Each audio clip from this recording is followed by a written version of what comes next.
नमस्कार, मी दीपक जाधव. म्हणतात ना की काळ आला होता पण वेळ आली नव्हती. पण काल मात्र दोन्हीही जुळून आले. फार दुर्दैवी घटना घडली. असे म्हणतात की स्थळ, काळ आणि वेळ यांचा संयोग जुळून आला की घटना घडते. कारण प्रत्येकाच्या मृत्यूची वेळ ही निश्चित आहे, ठिकाण हे निश्चित आहे. ते जुळले की काळ घाला घालतो आणि मृत्यू येतो. फार वाईट घटना नाशिक जिल्ह्यातील दिंडोरी येथे घडली. वेळ होती रात्री 10 वाजेची. नाशिकच्या दिंडोरीमध्ये शिवाजीनगर भागात मोटारीचे ब्रेक लागल्याचे जोरदार आवाज झाला आणि त्यानंतर हा मोठा आवाज झाला. हा आवाज कसला म्हणून रात्री आसपासचे लोक धावत पळाले आणि हा आवाज होता राजेंद्र राजे यांच्या विहिरीच्या जवळून आलेला.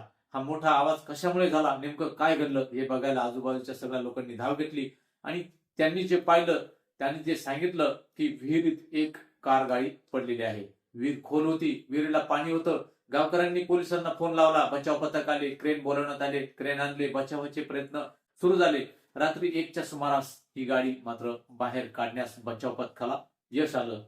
कारण अपघातग्रस्त गाडी एकूण 9 मृतदेह या विहिरीतून बाहेर काढण्यात आले. या 9 जणांमध्ये 6 चिमुकल्यांचा समावेश होता.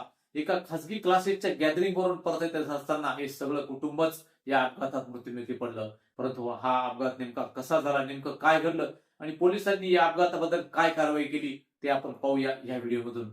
दिंडोरीच्या इंदोरे गावात राहणारे दरगोळे कुटुंबातले 9 जण रात्रीच्या 3 एप्रिलच्या रात्री मुलांच्या खासगी क्लासेसच्या स्नेहसंमेलनासाठी दिंडोरी शहरात आले होते. रात्री 10च्या सुमारास ते एक्सेल 6 गाडीने आपल्या घराकडे प्रवास करण्यासाठी निघाले. त्याच वेळी शिवाजीनगर परिसरात अचानक रस्त्याच्या कडेला असलेल्या विहिरीत त्यांची गाडी कोसळली. आजूबाजूच्या नागरिकांनी तातडीने धाव घेतली, पण बचाव कार्य सोपं नव्हतं. क्रेनच्या मदतीने अपघातग्रस्त गाडी बाहेर काढण्याचे प्रयत्न सुरू झाले, पण विहिरीत पाणी भरपूर होतं. त्यात अंधार पसरलेला आणि विहिरीत चिखल असल्याने पोलिसांनी आपत्ती व्यवस्थापन पथक यांनी प्रयत्नांची शिफारस केली आणि नागरिकांनी मोठी गर्दी केल्याने परिस्थिती तणावाची बनली होती. पण काही नागरिकांनी पुढे येत प्रशासनाची मदत केली. अथक प्रयत्नानंतर रात्री 1च्या सुमारास ही कार बाहेर काढण्यात आली. ही गाडी इतकी वेगात खाली कोसळत गेली होती की गाडीत असलेल्या 9 जणांना बाहेर पडायची संधीच मिळाली नाही आणि श्वास गुदमरून नाकातोंडात पाणी जाऊन 9 जणांचा जागीच मृत्यू झाला. सुरुवातीला 5 मृतदेहांची ओळख पटवण्यात यश आलं, पण सकाळपर्यंत सगळ्याच 9 मृतदेहांची ओळख पटली. हे 9 जण एकाच कुटुंबातील होते. सुनील दरगोडे यांच्या पत्नी रेश्मा, मुलगी गुणवंती, तर त्यांच्या भावाची पत्नी आशा. अनिल दरगोडे भावाची मुलगी श्रावणी, श्रेयस, सृष्टी, श्रद्धा आणि समृद्धी दरगोडे अशा 9 जणांचा या अपघातात मृत्यू झाला. दुर्दैवाची गोष्ट म्हणजे समृद्धी दरगोडेचं वय फक्त 7 वर्षाचं होतं. 5 वर्षाची ते 11 ते 14 मधली याच्यात बरीच मुलं होती. गॅदरिंग वरून परत येत असताना मात्र या वातावरणातून परत येत असताना काळाने त्यांच्यात झडप गाठली. एका क्षणात होत्याचं नव्हतं झालं. कोणाला वाचायची संधी देखील भेटली नाही. कुटुंबाच्या सदस्यांना वाचण्याची संधी सुद्धा मिळाली नाही. पण साहजिकच एक प्रश्न पडतो, हा म्हणजे की हा अपघात झाला कसा? शहरातल्या रस्त्यावरून चाललेली ही कार अचानक विहिरीत कशी कोसळली?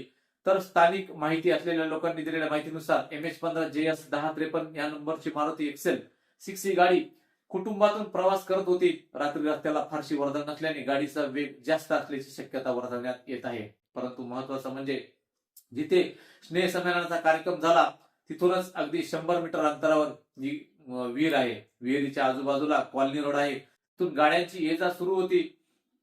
जिथे सिमेंटचा रस्ता संपतो तिथून अगदी 2 ते 3 फुटावर विहीर आहे. 3 एप्रिलच्या रात्री कार्यक्रम असल्यानं या भागात गाड्यांचं पार्किंग केलं होतं. त्यामुळे ही विहीर ड्रायव्हरला दिसली नसावी. त्यात या विहिरीला फक्त अर्धा फूट लांबीचा कठडा आहे. त्यात या कठड्याला धडकूनच ही गाडी खाली कोसळली. कुठलीही संरक्षण भिंत या विहिरीला नव्हती. मोकळ्या भूखंडात असलेली विहीर रस्त्याला लागूनच असल्यानं हा अपघात घडला. अपघात झाल्यानंतर त्यात 9 जणांचा मृत्यू झाल्याची वरिष्ठ पोलीस अधिकारी, जिल्हाधिकारी आयुष प्रसाद आणि मंत्री नरहरी झिरवाळ, गिरीश महाजन यांनी घटनास्थळी भेट दिली. पोलिसांनी या प्रकरणात विहिरीचा मालक राजेंद्र राजे यांच्यावर सदोष मनुष्यवधाचा गुन्हा दाखल केलाय.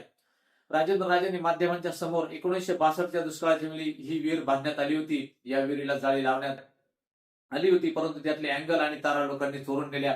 तेथे विहीर असल्याचा बोर्ड सुद्धा लावला होता, पण तो बोर्ड पडला. जी घटना घडली त्यात आम्हालाही दुःख आहे, हळहळ आहे अशी प्रतिक्रिया त्यांनी व्यक्त केली. स्थानिकांनी दावा केला की याआधी सुद्धा या विहिरीत पडून जनावर जगवले आहेत. एक मोटरसायकल चालक सुद्धा पडला होता. ही विहीर बुजवण्याची मागणी तेव्हाही करण्यात आली होती. ज्यांची विहीर आहे त्यांच्या घराला कंपाऊंड आहे, मग विहिरीला कंपाऊंड का घातलं नाही?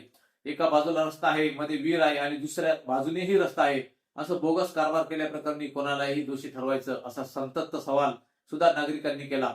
तर या सगळ्या प्रकरणात जिल्हाधिकारी आयुष प्रसाद यांनी माध्यमांशी बोलताना सांगितलं की या प्रकरणात दिंडोरी पोलिसांकडून तपास सुरू आहे.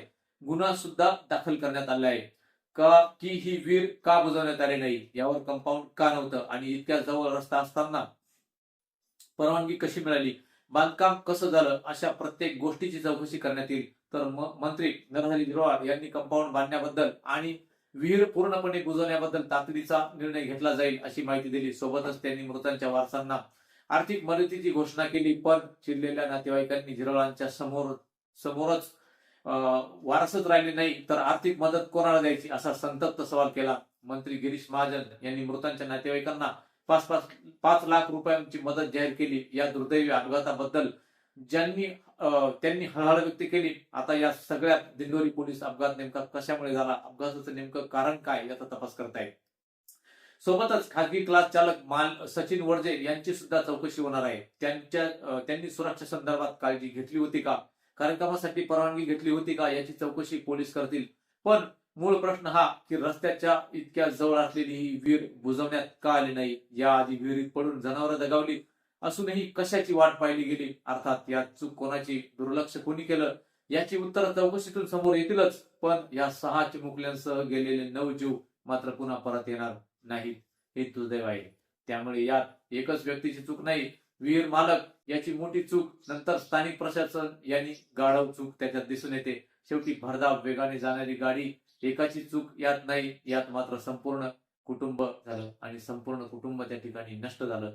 मित्रांनो बघा, थोडी चूक असते परंतु त्या चुकीचा परिणाम हा सगळ्यांनाच भोगावा लागतो. त्याच्यात एकाची चूक नाहीये, त्याच्यामध्ये विहीर मालकाची चूक दिसते, प्रशासनाची दिसते आणि गाडी चालवणाऱ्याचीही दिसते.